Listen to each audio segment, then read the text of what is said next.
Ratu sudah berhamil selama 5 tahun tapi masih belum melahirkan.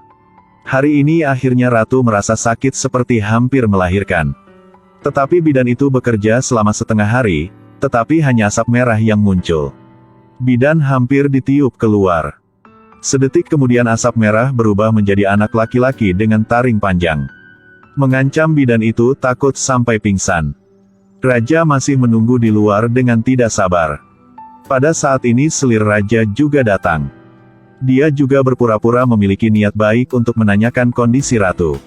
Raja juga tidak tahu sudah terjadi apa di dalamnya. Sudah lama tapi masih belum mendengar tangisan dari bayi. Tiba-tiba pada saat ini ada suara anak kecil mengeluarkan. Saat pintu dibuka membuat raja sangat ketakutan. Inilah anak siapa yang terlihat menakutkan begitu? Aku adalah putra ibu. Aku baru saja keluar dari perut ibu. Dia meminta raja untuk menyelamatkan ibunya. Karena bidan sudah pingsan sehingga sekarang tidak ada orang merawat ratu aja. Ketika raja mendengar ini, dia mengira mungkinkah monster ini dilahirkan oleh ratu. Dalam sekejap, istana kerajaan tiba-tiba menjadi kacau. Semuanya berkata bahwa ratu sudah melahirkan seekor monster yang makan daging manusia. Para pejabat juga sangat ketakutan. Raja telah memasuki usia 60 dan belum memiliki anak. Tidak mudah bagi ratu untuk berhamil, tetapi harus menunggu 5 tahun. Tapi tak duga yang dilahirkan adalah monster. Sang ratu menangis dan memohon agar raja bermurah hati. Karena bagaimanapun juga, anak laki-laki itu juga adalah darah raja dan dilahirkan oleh ratu sendiri. Tapi raja tetap bersikukuh bahwa bocah itu adalah seorang yokai. Raja sendiri jelas adalah manusia, dan bocah itu adalah yokai kanibal. Bagaimana bisa adalah anak raja? Jadi raja masih bertekad untuk mengusir bocah itu keluar dari istana kerajaan. Raja benar-benar tidak bisa membiarkan yokai hidup bebas di hadapannya. Kemudian raja memerintah pejabat-pejabat segera bertindak. Setelah mengatakannya, dia pergi. Sang ratu menangis dalam diam karena dia begitu patah hati. Tapi anak laki-laki itu ada di sampingnya untuk menenangkan ibunya agar tidak khawatir. Meskipun mengatakannya raja juga sangat patah hati. Sudah menunggu selama 5 tahun akhirnya hasilnya begitu. Inilah anak yang aku menunggu selama 5 tahun. Pada 5 tahun yang lalu ketika ratu baru saja berhamil. Peramal meramalkan bahwa ratu akan melahirkan pewaris tahta. Tapi sekarang dia telah mengubah prediksinya. Jika sang ratu berhamil 10 bulan dan melahirkan seorang pangeran, itu pasti pertanda baik. Tapi bayi itu sudah ada di perut ratu selama 5 tahun. Selama 5 tahun itu, anak itu menjadi yokai kanibal yang menyebabkan negara merosot. Hal itu tentu akan membawa bencana yang membuat masyarakat tidak hidup tentram. Setelah mendengarkan peramal, raja semakin yakin bahwa keputusannya benar. Para pejabat juga tidak berani menentang perintah raja.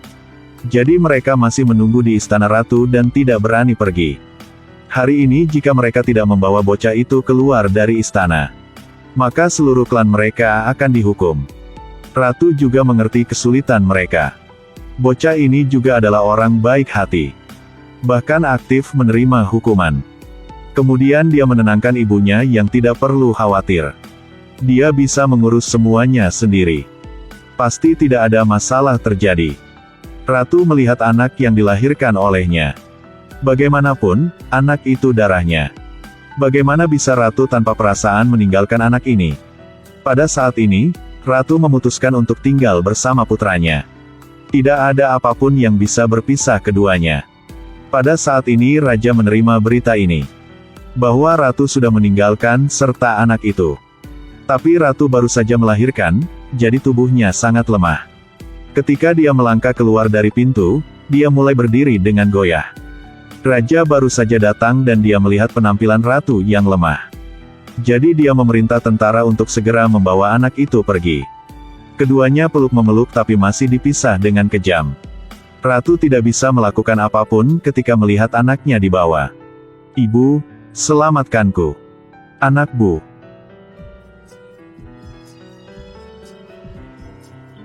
Mereka menempatkan bocah itu di atas rakit bambu yang mengapung di sungai untuk dia mengelola sendiri. Bocah itu menangis sambil memanggil ibunya tanpa henti. Dia terus menangis seperti itu sampai tidur. Ketika dia membuka matanya, dia menemukan bahwa yokai pemakan manusia yang sebenarnya ada di depannya.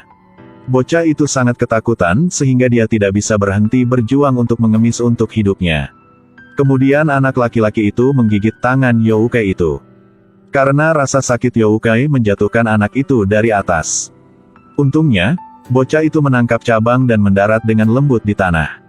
Tapi bagaimana yokai bisa memberikan umpan yang begitu lezat? Jadi dia mengejar bocah itu. Kemudian tiba-tiba ada kilatan cahaya. Peri muncul di tempat ini. Dia memperingatkan yokai untuk tidak menyakiti anak itu. Bocah itu dengan cepat menggigit tangan yokai itu lagi dan berhasil melarikan diri. Tapi yokai ini telah kelaparan selama ratusan tahun, jadi dia tidak mau menyerah begitu saja. Dia mengancam peri jangan melakukan tugas yang tidak berterima kasih. Peri juga tidak menyerah. Saya dengan baik hati menasihati Anda tetapi Anda tidak mendengarkan, jadi jangan salahkan saya. Hanya dengan sentuhan ringan dari perinya, yokai itu terlempar ratusan meter jauhnya. Kemudian peri melemparkan kalung di leher yokai itu. Kalung itu segera memancarkan cahaya merah menyerupai api. Yokai itu sangat kesakitan sekarang, jadi dia hanya bisa meminta peri untuk memaafkannya. Peri membawa bocah itu ke tempat yang dia tinggal. Melihat kamar yang tidak ada siapapun. Jelas bahwa bocah itu harus tinggal sendirian di sini. Dia belum makan apa-apa sejak dia lahir. Pada saat ini dia sedang sangat lapar. Peri segera memberikannya sebuah pisang untuk makan. Melihat bocah itu makan dengan lezat. Peri terkejut ketika dia bisa melihat 3 wajah berbeda di tubuhnya. Kemudian dia melihat hal-hal yang dia sudah mengalami.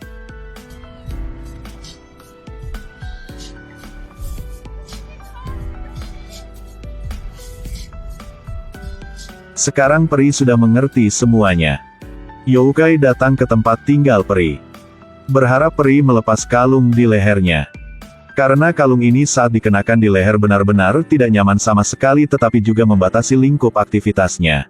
Tapi peri tidak hanya membantunya untuk melepas. Dia juga mengucapkan beberapa mantra yang membuat kalung itu menjadi merah. Menyebabkan rasa sakit yokai berguling-guling di tanah. Setelah mengetahui identitas bocah itu, peri mengisyarat yokai akan adalah pengikut bocah itu. Dia akan bertanggung jawab merawat anak laki-laki itu dalam hal akomodasi. Peri mengajar mantra-mantra untuk bocah itu. Untuk mencegah yokai dari memiliki niat jahat untuk menyakiti orang dan bisa segera mencegahnya. Hari demi hari. Bocah itu berubah bentuk 3 kali berturut-turut. Ada waktu yang berbentuk bocah yang bersanggul di atas kepala. Terkadang seorang gadis berambut panjang dengan wajah cantik. Bocah itu juga belajar banyak hal dari peri. Setelah ratu kehilangan anaknya, memang benar hidup tidak sebaik kematian. Dia menangis setiap hari dan mengunci dirinya di istana. Raja juga curiga karena ini. Fakta bahwa ratu melahirkan yokai. Itu pasti karena dia melakukan sesuatu yang jahat. Setelah mengirim pangeran pergi, dia bersikap dingin kepada ratu. Selir jahat raja masih tidak mau. Jadi dia berencana membasmi Gulma. Hanya dengan begitu dia bisa menjadi pemilik harem yang sebenarnya.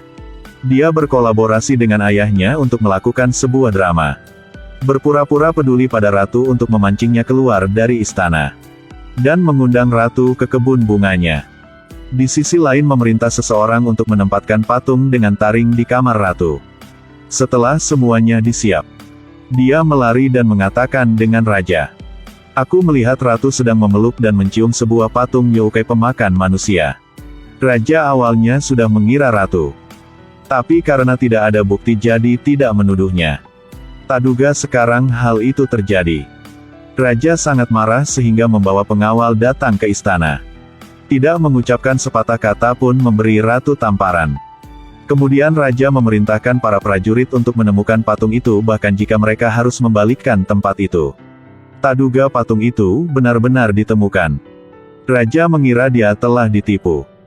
Jadi memerintah langsung melempar ratu ke hutan. Ketika penduduk mendengarnya, mereka segera berlari ke gerbang istana kerajaan untuk memohon. Berharap raja mengingat perintah. Pada saat yang sama, dia mengatakan bahwa jenderal dan selir mengombinasi untuk menyakiti ratu. Melihatnya, sang jenderal menghunus pedangnya dan membunuh dua penjaga yang berdiri di sampingnya. Ini seperti peringatan bahwa jika ada yang tidak mematuhi perintah, mereka harus menerima hasil seperti itu. Meskipun tidak mau, mereka masih harus pergi.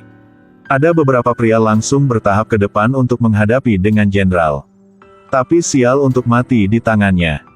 Semuanya tidak berhenti ketika ratu yang diusir dari istana. Sebuah rencana yang lebih mengerikan dari wanita ini baru saja dimulai.